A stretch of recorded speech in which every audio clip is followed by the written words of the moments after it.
सर्वांना आमचा नमस्कार. आम्ही जिजाऊ. आमचा जन्म 1519 रोजी म्हाळसा राणी आणि लखुजीराव यांच्या घरी झाला.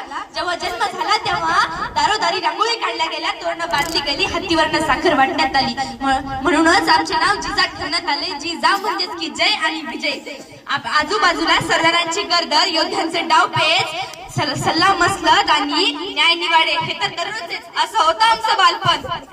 आम्ही युद्ध कला तर शिकलो. जेव्हा आम्ही पहाटे घोड्यावरनं रपेट मारायला जायचो तेव्हा काही बायका कौतुक करायच्या आणि काही ना काही मोडायच्या. आम्हाला त्यांच्यावरनं घेणं देणं नव्हतं, कारण आमच्या मनात एक विश्वास ठाम होता, कारण की आम्ही स्वतः सोबत इतरांची रक्षण करायला शिकलो होतो.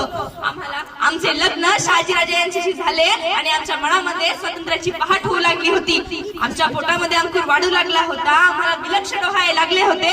आम्हाला मेव मिठाई किंवा सुगंधी शरबते ही नको होती. आमचे डोहाळेच वेगळे होते. आम्हाला हत्तीवर बसावेसे वाटत होते, डोंगर चढून किल्ले पहावेसे वाटत होते. आम्हाला हाती ढाल तलवार घेऊन युद्ध करावेसे वाटत होते.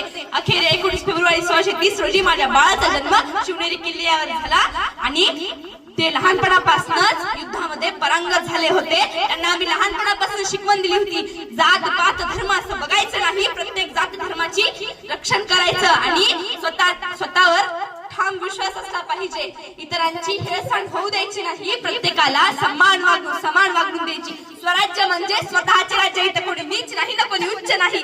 इथे अत्याचार चालणार नाही.